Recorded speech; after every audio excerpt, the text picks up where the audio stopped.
ആകാശച്ചുഴിയിൽപ്പെട്ട് air India വിമാനത്തിന് ഗുരുതരമായ സാങ്കേതിക പിഴവുകൾ സംഭവിച്ചെന്ന കണ്ടെത്തൽ.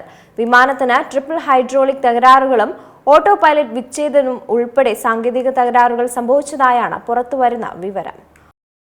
കഴിഞ്ഞയാഴ്ച ഫുക്കറ്റിൽ നിന്ന് ഡൽഹിയിലേക്ക് പറക്കുന്നതിനിടെയാണ് എയർ ഇന്ത്യ A320 വിമാനം 300 അടി ഉയരത്തിൽ വീണത്. വിമാനത്തിന് ട്രിപ്പിൾ ഹൈഡ്രോളിക് തകരാറുകളും ഓട്ടോ പൈലറ്റ് വിച്ഛേദവും ഉൾപ്പെടെ നിരവധി സാങ്കേതിക തകരാറുകൾ കണ്ടെത്തി.